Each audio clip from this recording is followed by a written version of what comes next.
Hello everyone, welcome to Minimal Mindful Mama and happy 2022. I'm Katie Mixon, and if you're new here, I make videos to help busy moms learn to declutter and simplify their lives so that we can all spend less time cleaning and organizing and more time actually pursuing the lifestyle that we want to have. In these next few weeks for the month of January, I'm going to be doing an intentional January type of theme where I'm going to go through a lot of different areas of my life that I kind of want to do a reset and just try to be very intentional with starting for this month, and then hopefully creating some new habits to carry with me throughout the rest of the year. In today's video, I'm talking about everything I'm not buying in 2022.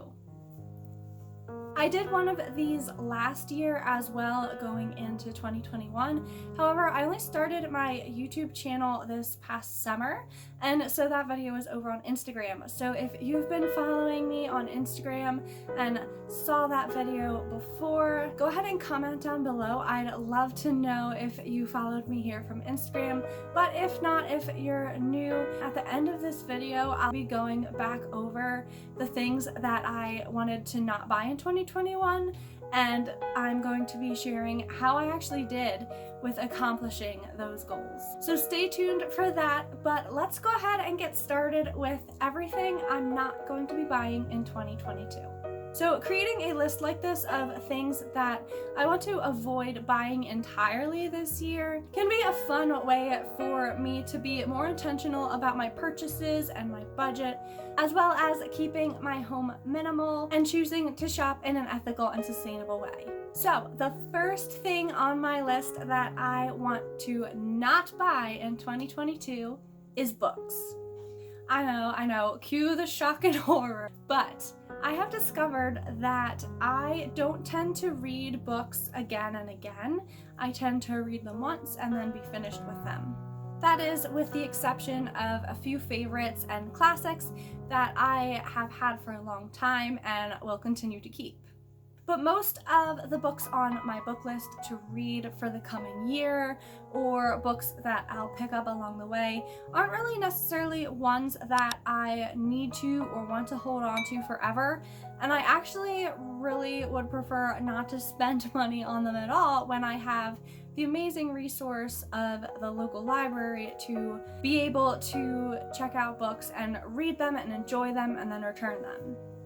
I've also been getting a lot more into audiobooks as well, and so that's another way that I'm able to actually just listen to some of the books that I want the information from, but don't necessarily want to buy the book and have it sit on my bookshelf for the foreseeable future.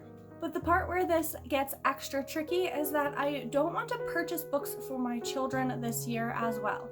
We have quite a library built up. While there may be things that we could add to it here or there, I don't really feel like it's very necessary, especially as, again, we really like to use our local library. My girls are getting old enough now that they actually enjoy going through the children's section and finding the section of the books that they want to read and being able to bring those home. And so sometimes we come home with about 20 books a week.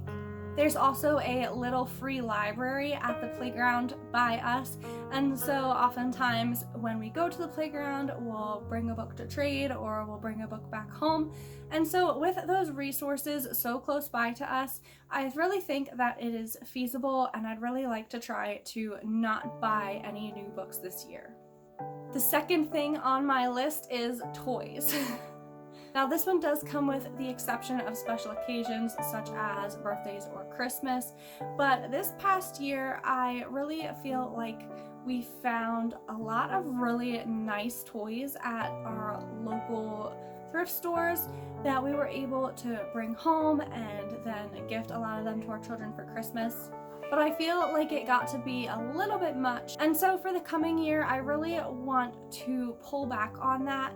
We have plenty of toys, and children play better and use their imaginations more when they are less overwhelmed. And so I just want to really cut back on the amount of toys that we're bringing into our home for this coming year. The third thing is fast fashion. So I have been making an effort to shop ethically and sustainably for the last several years now, as much as I'm able to. So when it is in my budget and I'm looking to invest in a higher quality piece that will last me a long time, I definitely try to choose an ethical and sustainable company that I really believe in to support. But if that's not in my budget, then I have been trying to find things used or get things through a clothing swap or other methods of shopping that aren't supporting fast fashion, which is exploiting people, exploiting the planet, and is overall not something that I want to be using my money to support. Similarly, the fourth thing on my list is that I want to avoid buying new kids' clothes. My kids have been growing so fast and they tend to be really particular about their clothing as well. So oftentimes I will get them something that I think they're really gonna like, and then something about it just doesn't suit them. They don't like the fabric, or perhaps they just don't like the feel of it. And so even if they haven't necessarily grown a size, I find that it's a constant kind of rotation of clothing in and out of their drawers, as I'll get them something that I hope will work and then it doesn't end up working out as I hoped. So then I'll take that out and replace it with something else, and so on and so forth. I also just feel like it's highly impractical to try to buy all of your children's clothing brand new, especially when you have more than one child. We have 3, and that can just add up really quickly. And like I said when I spoke about fast fashion for myself, we do clothing swaps, we can shop secondhand. I'm in a local buy nothing group as well. I also have 3 girls, so they are able to usually, hopefully, wear their sister's hand-me-downs. And so I feel like this is an achievable and yet practical goal. And finally, the 5th thing that I want to do this year a little bit differently is that I want to only make one Amazon purchase a month. I try to avoid shopping on Amazon whenever I can, but this past year, as I went back through my purchases, I definitely did shop on Amazon quite a bit more than I had hoped to. And so I think setting myself this personal limit of a maximum of one thing from Amazon each month will be really helpful. It'll force me to evaluate how necessary the item that I'm looking to purchase is. It'll force me to determine if I'm willing to spend my one Amazon purchase for the month on this specific item. It will also force me to wait if I've already made an Amazon purchase that month.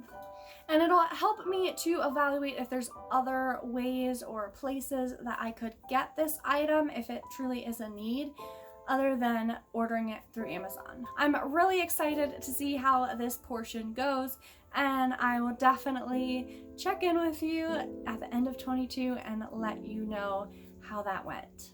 So that is everything that I am not going to be buying in 2022. If you think this idea sounds like fun as well, I'd love it if you comment down below and let me know some things you're thinking of that maybe you'd like to avoid buying or cut back on buying in 2022. If you enjoyed this video, please give it a like and subscribe to my channel. It's totally free, and if you ring that little bell button, you'll get notified every time that I upload a new video so that you don't miss out on any of the content.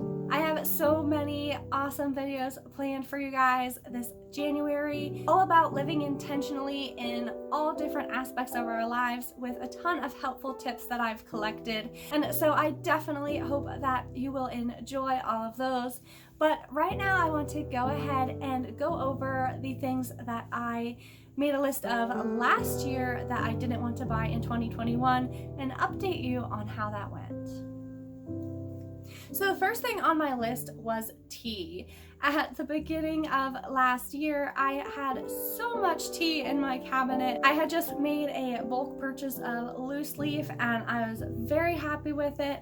I actually tend to be more of a coffee person anyway, but I was really enjoying that tea as well, and so I didn't want to continue buying more tea until I'd used up what I already had. I ended up doing pretty well with this. I didn't buy any more tea for the majority of the year, but I did end up finishing off the loose leaf tea towards the end of the year, and I did pick up a box of English breakfast tea as well as Earl Grey tea at my Aldi, just because those are teas that I really like to have, especially around the holidays. The main purpose of that goal though was to not keep buying more teas while I still had ones in my cabinet that I wasn't using, and so overall I feel like I did pretty well with that one. The second thing I wanted to avoid buying last year was new books for me. This one worked out really well. I ended up just utilizing my local library, and that's one of the reasons that I was encouraged to try to do that, not just for me but for my kids as well for the coming year. I also had fast fashion on my list last year as well. I did do pretty well with this one. There were a few purchases that I did make that would be considered fast fashion, which I'll go ahead and share with you. I ended up getting this workout outfit. It's made by Nike, but I got it from Dick's Sporting Goods.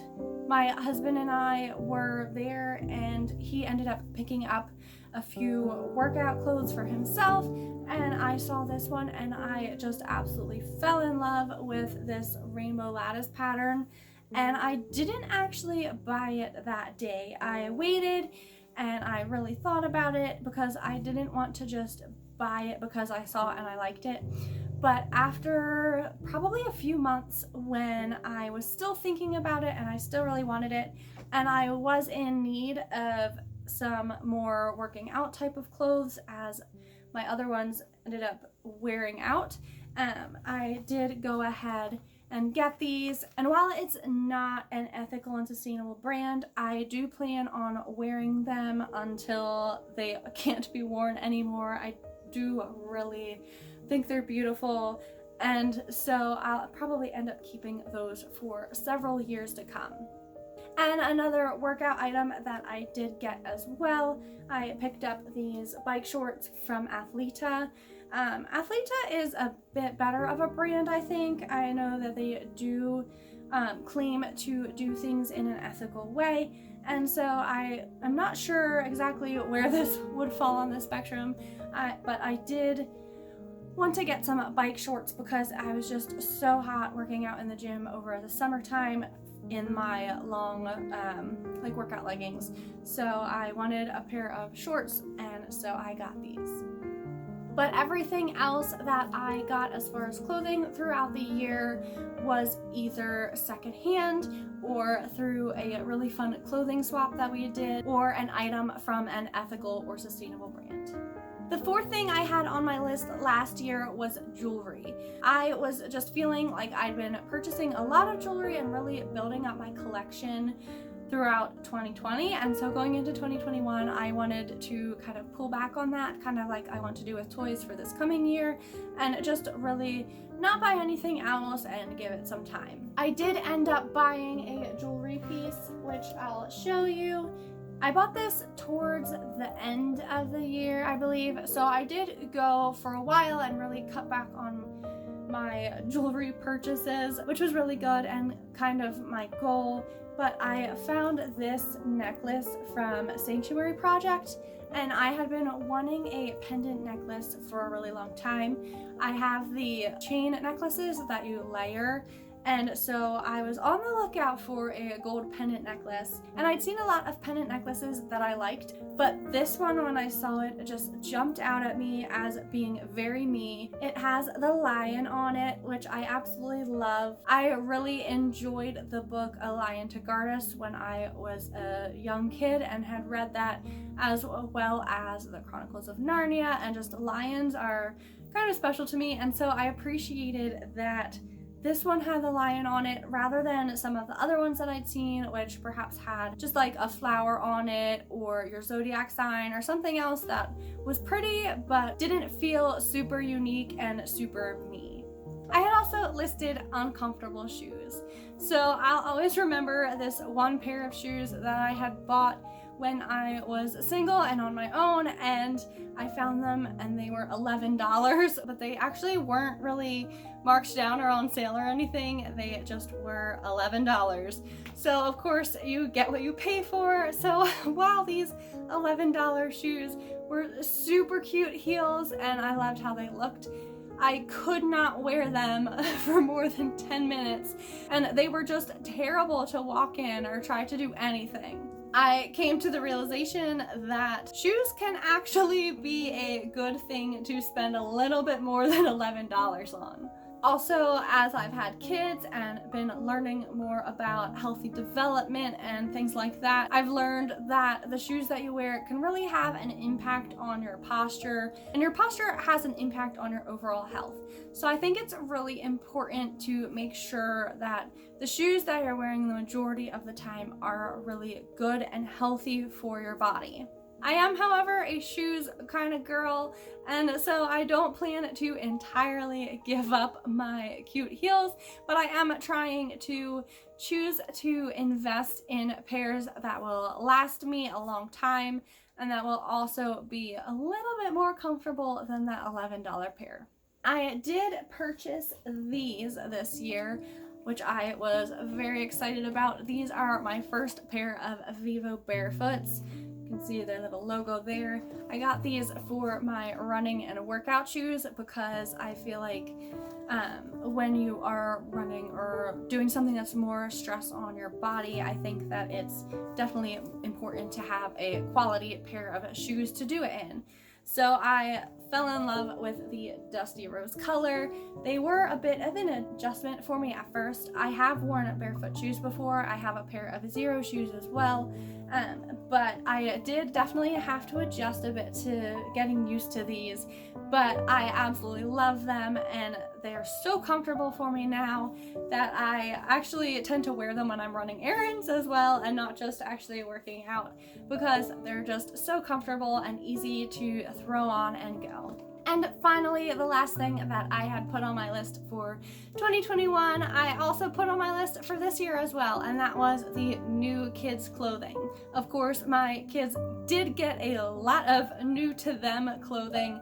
However, I didn't actually purchase anything completely brand new for them, except for a pair of Hannah Anderson tights that I got for my daughter to wear with her school uniform. So while I didn't achieve my list perfectly, I am very happy with how I did. The purpose of doing these is not to achieve perfection. It's just to be more intentional with your purchases and to really evaluate it and have the list there kind of to keep you on track and to help you stay accountable. I did think that it was both fun and helpful, and so that's why I wanted to do it again for this year. Thank you guys so much for watching. I appreciate each and every one of you. Don't forget to hit that like and subscribe button, and I will see you very soon in my next video.